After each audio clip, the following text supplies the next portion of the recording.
Good morning, class. I hope all of you are fine. Get ready with your books. Read now. And unit number 19. We are going to mark the answers also.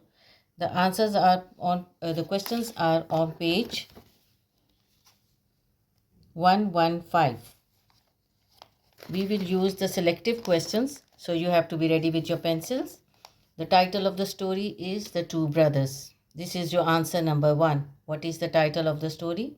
The title of the story is The Two Brothers. You have to make the sentence by yourself. We are going to mark it.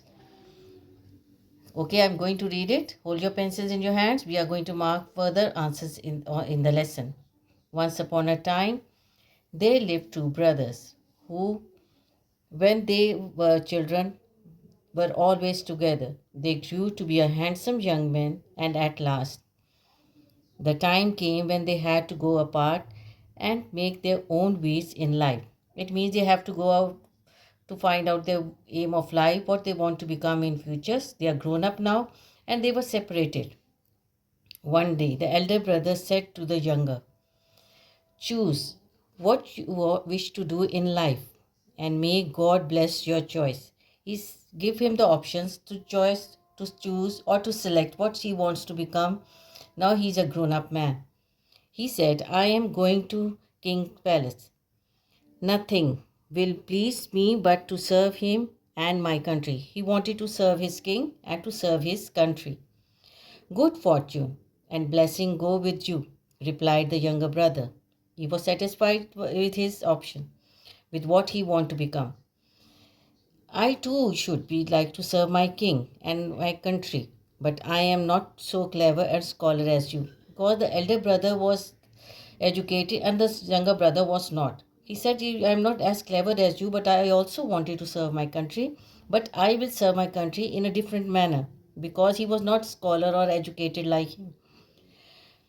He wanted to hammer a shoe from the glowing iron while the red fire roars and the anvil rings. He wanted to become a blacksmith. That is the work I like the best. Bracket open. Cut down I. Answer number 3 start. Answer number 2 I will dictate you later. He wanted to be a blacksmith. Bracket close. The answer is he wanted to become a blacksmith, even as my father was before me. He wanted to become a blacksmith like his father because his father was also not educated, but the elder brother was educated, so he went to the king to serve his king and his country. The two brothers shook hands and went on their different ways. Nor did they meet again till many a year and came and gone. The time passed and they did not meet even for a very long time.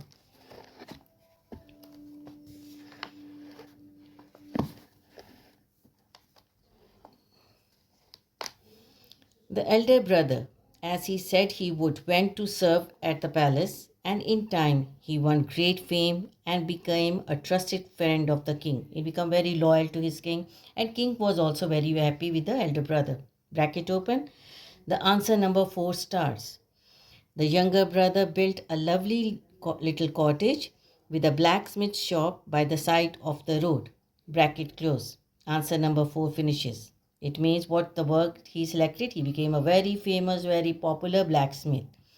And he built a house there and a shop also. Bracket close to the road. This is your answer number 4. And there he worked merrily from early morning till the stars shone at night. He worked from morning till night and enjoys his work. He was known by 3 different names. Underline, mighty blacksmith, because of the great strength. He was very strong. This is your answer number 5. Starts. I am just underlining the words. You make the sentence by which name he was known. He was first name is mighty blacksmith. Underline the second. Honest blacksmith. Underline it. These 3 titles will come in your answer number 5. Because he charged no more than his work was worth. And the underline master blacksmith. Bracket close here. Answer number 5. Only the heading should be, title should be there. The master blacksmith. Because Answer number 6 starts. No other smith in the land could shoe a horse so well or so speedily. He was always bright and cheerful. Bracket close. This is your answer number 6. I repeat again. The answer starts from no other smith in the land could shoe a horse so well or steadily or speedily. He was always bright and cheerful. Bracket close. This is your answer number 6. I will send you the picture also of this page. Now, he was always bright as he worked. Bracket open. His hammers seemed to sing to him. Answer number 7 start. His hammer seemed to sing to him.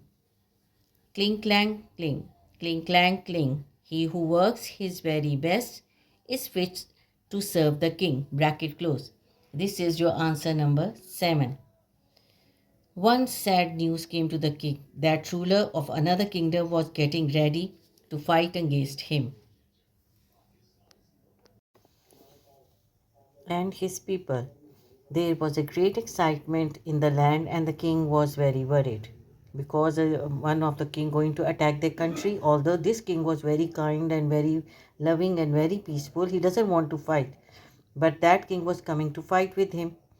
Some people at the palace wanted him to gather a large army and march at once against the enemy. If we do not make war upon him, he will make war upon us, they said. Some of the courtiers in his palace told him to get ready for the war, but he doesn't want to take a step ahead because he was waiting. Might be they want to talk to us, might they don't want to fight, they want to be friendly with us, but the people there were forcing him to get ready for the war. But the king's true friends loved peace, and among these was the elder brother. But most of the courtiers, most of the men, including this elder brother, doesn't want to fight. They want to have counseling with that king, wanted to have a meeting with that king, and wanted to know why he has come to their country. Let me ride alone to the other king's palace, said the brother, and there I will learn from the king himself whether he is a friend or a foe. He want to go first to meet the king, and he give a suggestion to the king, let me go and meet the king and ask him whether he is a friend or a foe or an enemy.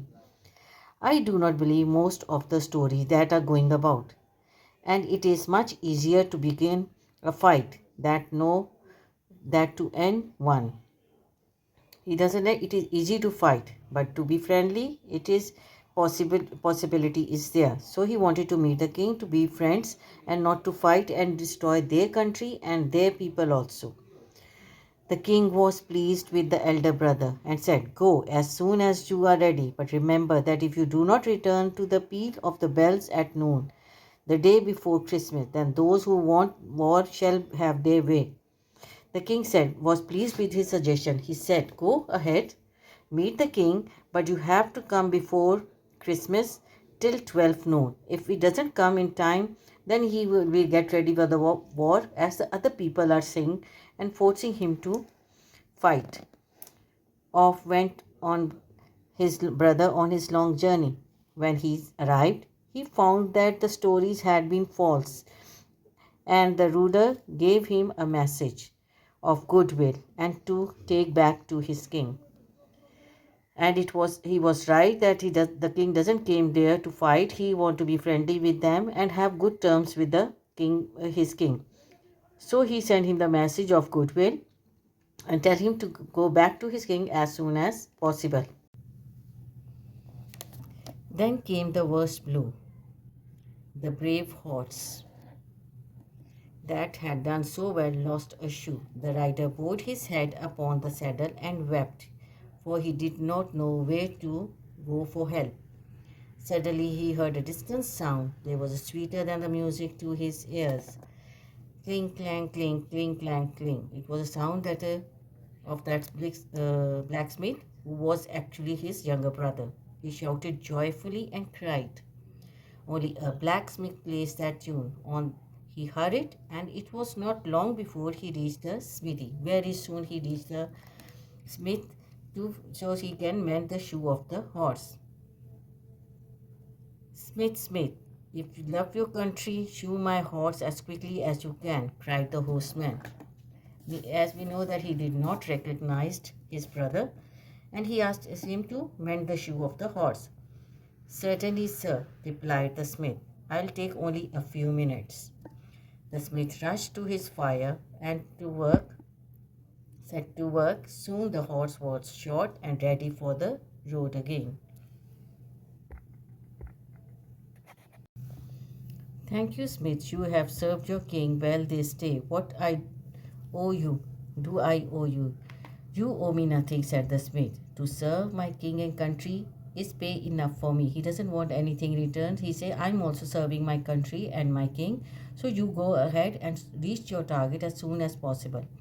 The two men stared at one another, and each saw the other was his brother. They stare at each other to recognize whom they are. God bless you, brother, and good speed, you, brother, as well they had the times to say. For the elder brother mounted his horse and was off like the wind. Now they recognized each other, and he told his brother to run as soon as possible and go fast to the king and reach in time. At the palace, the king waited hopefully for the message. But as the day came almost to noon, he turned slowly to his men and sadly shook his head. Shall we not saddle our horses and call out the soldiers? Said the two who wanted war. The people were started forcing the king. Let's get ready for the war because he is not coming in time. No, cried the other, you must wait till the bells have rung. But the other forces, those who doesn't wanted war in the country, they tell them, let's wait till 12 noon. Suddenly, sentry rushed into room. Your Majesty, I see your horsemen coming towards the palace at a great speed. It must be the news we expect. One of the coaches said, a soldier said that one man is coming very hurriedly towards the palace. He must have got some good news. Just as the bells began to ring, the elder brother entered, bore the king, and handed him the message. The king tore it open and read. He suddenly reached in time and gave the letter to the king. A Merry Christmas to you, my friend, and peace and goodwill to all your people. It was a very good wish written in the letter, and the king was very pleased to hear that the king has not come to fight with him. Never was there such rejoicing in the land. The king gave rich rewards to the elder brother, who would not take any of them for himself alone. The king gave him so many gifts, but he doesn't want to take it alone. He then pointed out that who helped him on the way. I would have failed if it did not have been for my brother, the blacksmith, who shoed my horse today. It is pleased your majesty, half of all that you give to me I will give to him. He then said to request the king that give half gift to his brother who helped me on the way, otherwise you could not have reached in time. Your wish is granted, said the king. Two good servants are better than one. Bring your brother to me, and I may thank him also. He told him to bring his brother to his palace. The two brothers lived very happily, each doing the work he liked best. The older brother stayed in the castle and faithfully served the king at the palace. The younger brother was content to stay in the little cottage, but built a bigger and better smithy.